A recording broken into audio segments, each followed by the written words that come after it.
In the heart of the village of Nabuka, where the sun kissed the earth with golden warmth and the river whispered secrets to the wind, lived a young girl named Amara. She had once known happiness, once felt the love of a mother and father who cherished her deeply. But fate had been cruel. One fateful night, a tragic accident took them both away, leaving Amara alone in a world that suddenly felt cold and unkind. With nowhere else to go, she was taken in by her stepmother, Mariba. To the villagers, Mariba appeared to be a grieving widow, a woman burdened with the responsibility of raising a child who wasn't her own. She played the role of a loving guardian, speaking softly of duty and kindness whenever eyes were on her. But behind closed doors, her heart harbored nothing but resentment. Mariba saw Amara not as a daughter, but as a burden, an unwanted shadow of a past she wished to erase. Every time she looked at the girl, she saw her late husband's face, a reminder of a love that had never truly been hers. She despised how Amara carried herself with quiet strength, how despite the pain of loss, she still found ways to smile. In Mariba's heart, jealousy festered like a wound that refused to heal. At first, her cruelty was subtle. She would give Amara the smallest portions of food, claiming there wasn't enough to go around. She made her sleep on a thin mat near the kitchen, while she and her own daughter Nyasha rested on soft woven beds. When Amara asked questions about her parents, Mariba would sigh heavily, as if the weight of the past was too much to bear, and dismiss her with a cold stare. The villagers, oblivious to the truth, saw Mariba's actions as noble. They pitied her, believing she had taken in the orphaned girl out of sheer kindness. When they passed by her home, they would see Amara carrying firewood or drawing water from the well, and they would nod approvingly, thinking that Mariba was teaching her the value of hard work. But what they didn't know was that Amara was never given a moment's rest. From sunrise to sunset, she toiled under Mariba's watchful eyes, treated not as a daughter, but as a servant.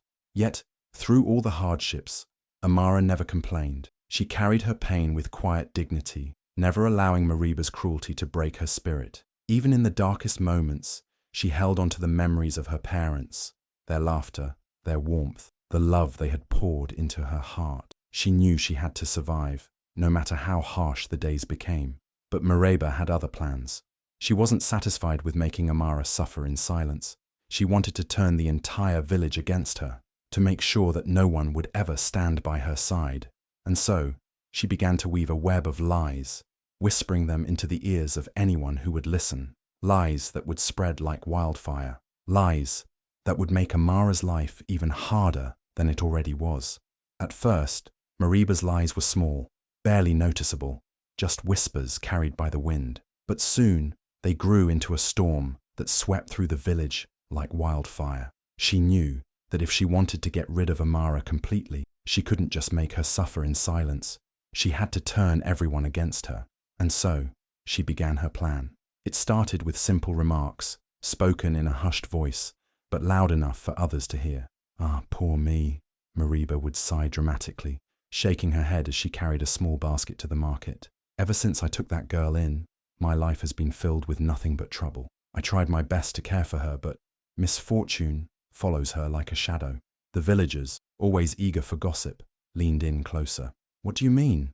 one woman asked, her brow furrowed. Mariba sighed again, lowering her voice as if she were sharing a terrible secret. "You all know how her parents died, don't you? A freak accident, so sudden, so unnatural. Some say it was just bad luck, but I know better." She placed a hand on her chest, as if the mere thought of it pained her. "There's something wrong with that girl. Ever since she came into my home, things have gone from bad to worse. My health, my fortune, even my own daughter Nyasha.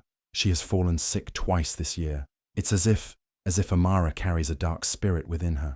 The words hung in the air like poison, seeping into the minds of those who listened. At first, some villagers dismissed it as nonsense. But Mariba was clever. She didn't push too hard, didn't force them to believe all at once. Instead, she let her lies settle, planting seeds of doubt in their hearts. And as time passed, strange things happened, things that had nothing to do with Amara, but were blamed on her nonetheless.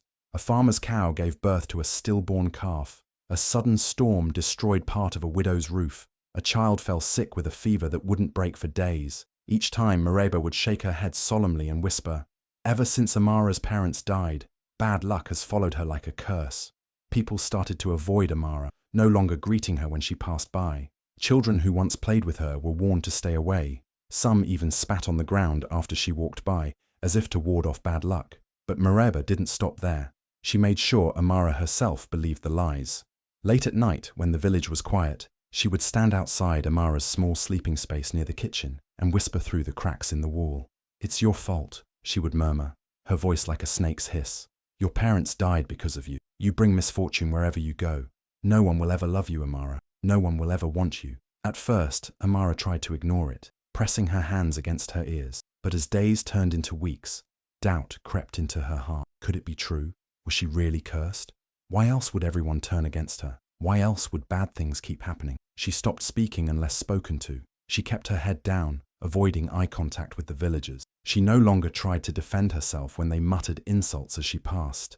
And Mareba smiled to herself, satisfied. The girl was already halfway broken. Soon, she would have nothing left. From the moment the sun rose over Nabucca, Amara's hands were never still. She was the first to wake, sweeping the dusty compound before the morning breeze could carry dirt inside. She fetched water from the well, her small arms trembling under the weight of the heavy clay pot. She lit the fire, cooked breakfast, and served Mareba and Nyasha, who lounged on their mats, stretching lazily as they enjoyed the warm food. But Amara never ate with them. By the time she was allowed to eat, only scraps remained. Mareba treated her like nothing more than a servant, barking orders at her throughout the day. "Amara, wash the clothes. Amara, scrub the floor properly. Do you think I want to live in a pigsty? Amara, why is my food not ready yet? Are you that slow?" While Amara worked tirelessly, Nyasha sat beside her mother, her hands soft and uncalloused, her stomach full from the best portions of food. She wore beautiful dresses, bracelets that jingled as she walked, and sandals that never touched dirt. When Amara finished one chore, another was waiting. If she dared to rest, Mareba would find an excuse to punish her. A slap, a harsh word, or sometimes just a look filled with so much hatred that it cut deeper than any wound. The worst part was that no one in the village cared. No one stopped to ask if she was okay. Mareba's lies had poisoned their minds, turning them against Amara completely. Whenever she passed through the marketplace, people stepped away as if she carried disease. The vendors, who once gave her small pieces of fruit when her parents were alive, now turned their backs. Even children, who had once played with her near the river, ran away when she came near. "My mother says you are bad luck," one little boy whispered before dashing off, leaving Amara standing alone, her chest tight with pain. She longed to cry, but tears would do nothing. Instead, she forced herself to keep moving, to finish her chores, to survive another day. At night, when her body ached from exhaustion, she curled up on her thin mat near the kitchen, listening to the laughter coming from Mareba and Nyasha's room. They spoke of fine things, new clothes, delicious meals, festivals Amara was never allowed to attend. And in those moments, she wondered if her stepmother was right. Maybe she was cursed. Maybe she really did bring bad luck, because what other reason could there be for a life filled with nothing but suffering? One evening, as the sun dipped below the horizon and painted the sky in shades of orange and purple, a frail old woman arrived in Nabucca. Her clothes were tattered, her feet covered in dust from the long journey. She leaned on a crooked walking stick, her back bent with age, her face hidden beneath a faded headscarf. She moved slowly through the village, stopping at doorsteps to ask for water, for food, for rest. But each time, doors were shut in her face. When she reached Mareba's house, hunger gnawed at her belly, and her throat was dry from thirst. She knocked softly on the wooden door. Mareba, who had been oiling Nyasha's hair, frowned at the sound. "Who is disturbing me at this hour?" she muttered, before yanking the door open. The old woman bowed her head respectfully. "Please, my daughter, I have travelled far and have not eaten all day. Just a little food, a little water. That is all I ask." Mareba's face twisted in disgust. "Do I look like a charity? Go and beg elsewhere," she snapped. Nyasha, who was sitting comfortably inside, peered out and wrinkled her nose. "Mama, she smells bad. Make her leave." Mareba scoffed. "You heard my daughter. Get away from my house before I call the men to chase you away." The old woman sighed heavily, but said nothing. She turned to leave, her frail body swaying with exhaustion. But before she could step away, a soft voice called out, "Wait!" Amara had been listening from the side of the house, her heart aching for the woman. She knew what it felt like to be unwanted, to be treated as if she were nothing. She couldn't let the old woman leave hungry. Quickly, she rushed inside and grabbed a small bowl of leftover porridge, the same food Mariba often threw away without care. She filled a cup with water and hurried to the old woman's side. "Here, please eat," Amara said gently, handing over the food. "You can rest in the kitchen for the night. It's not much, but it's warm." The old woman lifted her eyes, and for a brief moment, something unreadable flashed in them. She took the bowl with trembling hands and ate slowly, savoring every bite. Mariba, watching from the doorway, scowled. "Useless girl! Wasting food on a beggar when you barely eat enough yourself," she hissed. "Don't come crying to me when you go hungry later." Amara didn't respond. She only smiled softly at the old woman and made a small space in the corner of the kitchen for her to rest. That night, as the village fell into silence, the old woman lay awake, staring at the girl who had shown her kindness. A knowing smile curved her lips. "The heart of a person is revealed in how they treat those who can do nothing for them," she whispered to herself. "And tonight, I have seen the truth." The next morning, as the village stirred awake, Mama Esha sat quietly outside Mariba's house, watching the world around her. Though she still appeared as a frail old woman, there was a sharpness in her eyes, a wisdom that seemed to see beyond what was visible. She had traveled to many villages, seen many hearts, some filled with kindness, others poisoned with greed, and here, in Nabucco, she had witnessed both. As Amara swept the yard, Mariba and Nyasha lounged under the shade of a tree, eating fresh fruits and laughing as if the night before had never happened. Mama Esha rose slowly, leaning on her staff as she cleared her throat. The laughter died down, and the villagers nearby turned to listen. "I have traveled far and seen many things," Mama Esha began, her voice steady but firm. "But what I have witnessed here will not be forgotten. The truth, hidden for so long, will soon come to light. No lie lasts forever. No deceit remains buried. The winds of fate are shifting, and soon, every wrong will be made right." Mariba scoffed loudly, rolling her eyes. "Oh, listen to this old beggar, speaking as if she knows the ways of the world." She laughed, nudging Nyasha. "Truth? What truth? That my stepdaughter is cursed, that I have suffered because of her bad luck. We all know that already." The villagers murmured, some nodding in agreement, others glancing uncertainly at Mama Esha. But the old woman remained unfazed. She turned her gaze to Amara, who stood silently, her hands gripping the broom tightly. "The truth is not always what people believe it to be," Mama Esha said, her voice softer now, but no less powerful. "And when it is revealed, those who have lived by lies will have no place to hide." Mariba threw her head back and laughed again, loud and mocking. "Old woman, if you're looking to entertain the village with riddles, you should go to the market square instead. We don't have time for silly stories." Mama Esha did not argue. She simply smiled, a knowing smile, as if she could already see what was coming. She picked up her walking stick and turned away, leaving Mariba shaking her head in amusement. "Foolish old beggar," Mariba muttered under her breath, still laughing. "Let her talk. No one will believe her nonsense."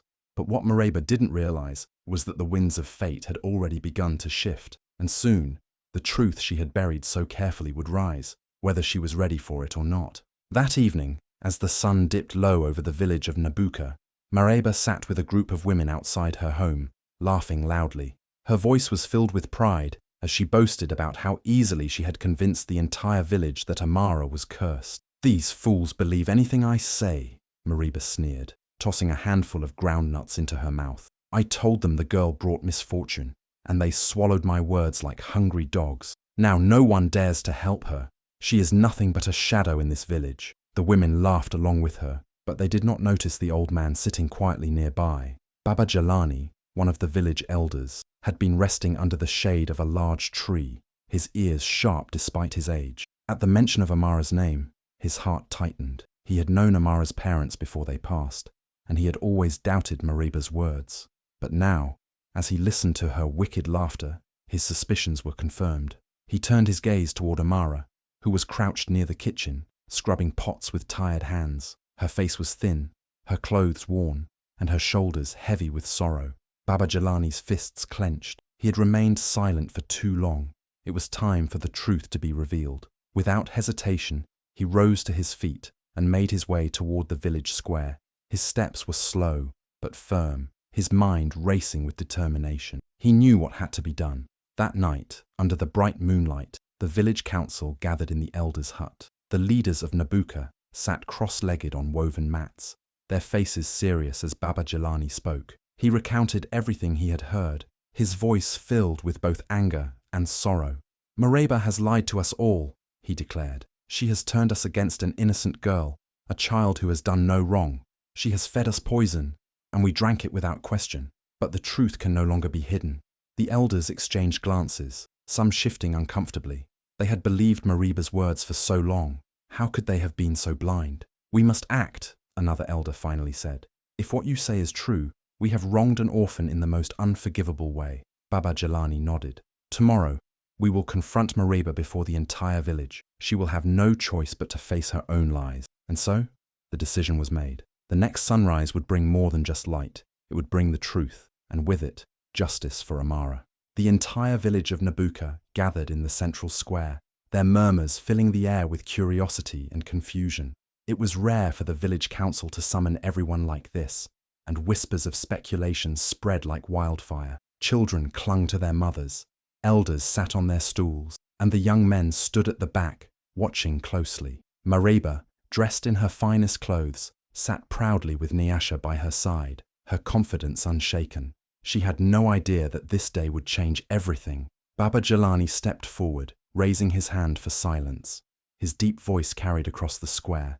"My people, we have gathered today because the truth must be spoken. For years, we have believed a lie, a dangerous lie that has caused an innocent girl great suffering." The crowd shifted, glancing at one another. A lie? What was the elder talking about? Baba Jelani turned his piercing gaze toward Mareba.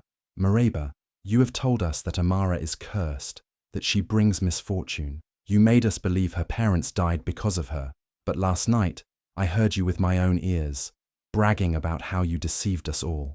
Gasps echoed through the crowd. Mareba's smile faltered for a moment, but she quickly regained her composure. "What nonsense is this, old man? You must have misheard," she scoffed, laughing nervously. But before she could continue, another voice rang out, one that sent chills through the villagers. Mama Esha, the old beggar woman, stepped forward, but something had changed. She no longer carried the frail look of a wandering elder. Instead, she stood tall, her eyes sharp with authority. She pulled off the ragged shawl she had been wearing, revealing fine garments underneath. "I am no mere beggar," Mama Esha declared, her voice strong and unwavering. "I am an advisor to the king, sent to find a lost heir." Silence fell over the village. The villagers stared in shock, their mouths open in disbelief. A royal advisor? A lost heir?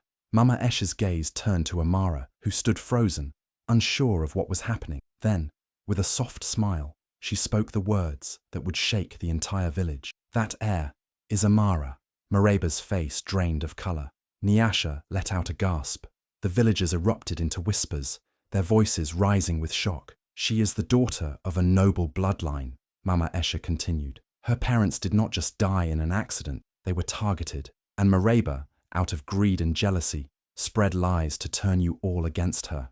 Mareba's body trembled as she took a step back. No, this cannot be," she stammered, her voice breaking. But it was too late. The truth had been revealed, and the eyes of the entire village were now on her. A heavy silence fell over the village square. The weight of Mama Esha's words pressed down on everyone like a storm about to break. Amara, who had spent her entire life believing she was nothing more than an orphan, stood frozen, her heart pounding in her chest. The rightful heir, a noble bloodline. The words didn't seem real. The villagers turned to one another, their whispers growing louder. Some looked at Amara with wide eyes, others with guilt. They had shunned her, believed Mareba's lies, treated her as if she were cursed. But now, the truth was unraveling before them in a way no one had expected. Mama Esha took a deep breath and continued, her voice steady and full of authority. "Amara's father was not just a simple merchant as you were led to believe. He was Prince Kato, the only son of King Omarumba of Bunyoro. He left the palace years ago to live a peaceful life, far from the politics and betrayals of the kingdom. He married a humble woman, Amara's mother, and they lived happily until tragedy struck." Amara's hands clenched into fists as her mind raced. She had no memories of her father being a prince, only of his warm smile and the way he used to lift her onto his shoulders when she was small. Had he really hidden such a secret? Mama Esha's gaze turned to the elders of Nabuka. After Prince Cato's disappearance, the king's men searched for years, but he was never found. And when he died, the throne of Bunyoro was left without a true heir. That is why I was sent, to find the lost princess and bring her back to her rightful place. Mariba's face twisted with shock and fear. She shook her head violently. "This is a lie! A trick!" she shouted, her voice rising in desperation. "She is just a useless orphan. How can she be royalty?" Baba Jelani stepped forward, his voice calm but firm. "You knew the truth, Mariba. That is why you turned the village against her. You feared what would happen if her true identity was revealed." Mariba stumbled backward, her body trembling. The villagers' eyes were no longer filled with blind belief in her lies. They were filled with realization and anger. Amara, still overwhelmed, finally found her voice. I don't understand," she whispered, looking at Mama Esha. "If my father was a prince, why did no one come for me?" Mama Esha's expression softened, because those who knew the truth were silenced, and Mariba ensured that you remained hidden in plain sight, but no more. Amara felt something stir deep inside her. For years she had been treated as less than nothing. Now, she was being told she was the heir to an entire kingdom. It was too much to take in. But one thing was clear. The life she had known was about to change forever. Mariba's world crumbled before her eyes. The same villagers who once believed her every word, who had followed her blindly and treated Amara like an outcast, were now staring at her with fury and disgust. The truth had shattered the illusion she had carefully built for years. An elder stepped forward, his voice heavy with disappointment. "Mariba, you have deceived us all. You made us turn against an innocent girl, fed us lies, and filled our hearts with hatred. And for what? Your own selfish gain."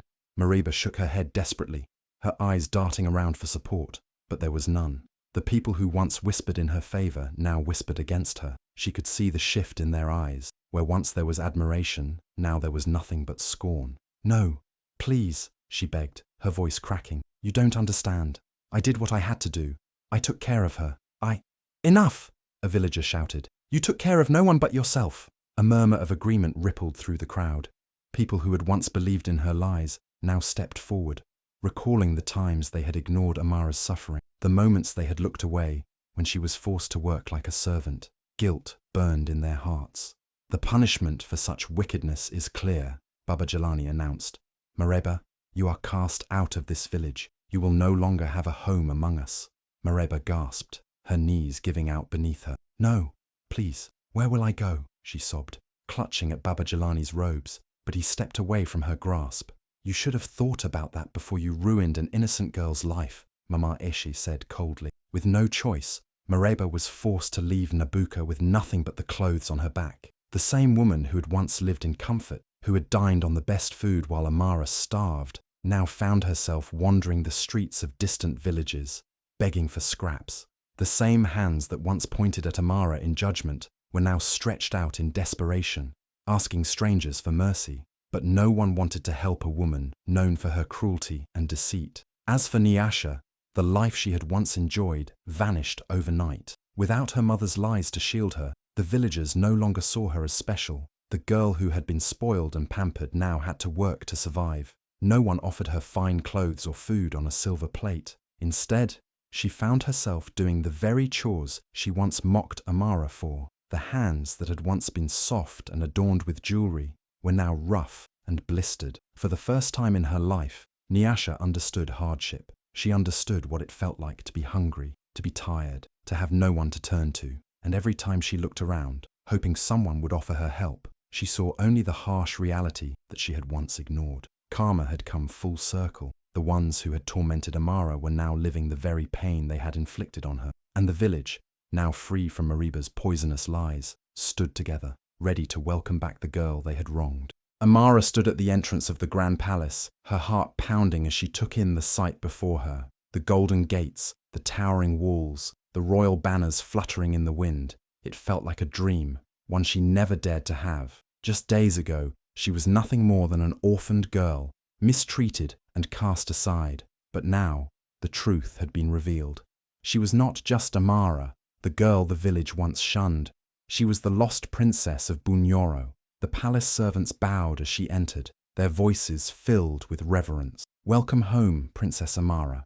The words sent shivers down her spine. Home, a place she had never known, yet somehow it felt right. The grand hall was filled with nobles and elders who had long awaited the return of their true heir. As she walked forward, her steps steady despite the whirlwind of emotions inside her, she felt the weight of history on her shoulders. The people of Bunyoro had lost their rightful ruler for years, but now balance was being restored. A richly adorned elder stepped forward, holding a golden crown in his hands. By the will of the ancestors and the truth that has come to light, we welcome back the daughter of Prince Cato, the rightful heir of Bunyoro. With careful hands, he placed the crown upon her head. The moment it rested there, a wave of emotion washed over her. She was no longer the forgotten girl of Nabucco. She was a princess. She was a symbol of truth and resilience. But even as she accepted her destiny, Amara knew there was unfinished business. She could not forget the village of Nabucco, the people who had wronged her, yet had also suffered under Mareba's deceit. The past could not be erased, but justice had to be served. Days later, she returned to the village, not as a broken girl, but as a princess. The villagers, now filled with shame and regret, fell to their knees before her. "Forgive us, Princess Amara," they pleaded, their voices trembling. "We were blinded by lies." Amara looked at them, her heart heavy. She had every right to cast them away as they had done to her, but she knew the true power of forgiveness. "I will not let anger rule my heart," she said, her voice strong. "I forgive you, but let this be a lesson. Never allow lies to cloud your judgment. Stand for truth, even when it is difficult." The villagers wept, realizing the depth of her kindness, and from that day forward, the village of Nabucco changed. They became a people who valued honesty above all else, a people who would never again allow an innocent soul to suffer as Amara had. As Amara rode back to the palace, she felt the warmth of the sun on her face, a sign that her journey had come full circle. She had been tested, she had suffered, but in the end, truth had prevailed. She had risen from nothing to everything, not through vengeance, but through strength, kindness, and the unwavering power of justice.